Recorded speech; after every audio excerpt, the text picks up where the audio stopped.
Donc là, je vais vous passer un son de R&B moderne. Donc voilà, ça c'est du R&B moderne, j'en écoute très souvent. Ça m'arrive d'en écouter, enfin j'ai tellement d'albums et de musique de ce genre-là, en R&B US, que en fait c'est là que vous allez voir normalement le rendu des basses. C'est-à-dire que là sur les Sony G4, les basses elles sont bien. Mais sur des enceintes comme des JBL ou les Klipsch RF7, là le grave il enterre tout le monde. En fait, c'est-à-dire que il faut vraiment des enceintes où le grave descend vraiment bas. Donc, c'est pour ça qu'en fait, quand on préconise certaines enceintes avec certains types de musique, même si les G4 elles sont bien, hein, franchement elles sont bien, y a pas de souci.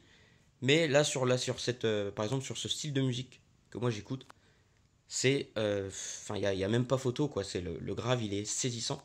D'ailleurs vous allez l'entendre parce que vu que c'est des musiques modernes, c'est comment dire, à l'enregistrement le grave il est comme ça en fait. Il est chargé en basse, voilà c'est comme ça. Pour ça que moi j'aime bien aussi ce grave là parce il est saisissant et puis la musique en elle-même j'aime bien le R&B comme ça.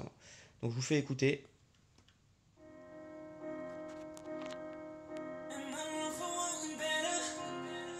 Là je mets pas fort, hein.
Donc voilà le type de R&B moderne que je peux écouter et qu'en fait le grave là il est, enfin là sur les G4 je trouve qu'il est pas, il s'exprime pas. Alors que par exemple les RF7 c'est carrément dingue en fait.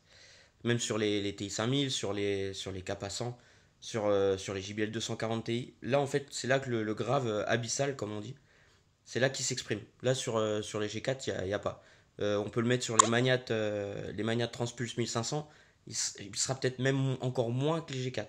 C'est-à-dire que pour moi, quand je vous dis que les Transpulse 1500, elles ont pas le grave abyssal, c'est c'est parce que justement, quand j'écoute mes sons comme ça, là, ces sons-là, ça suit pas derrière en fait. Voilà.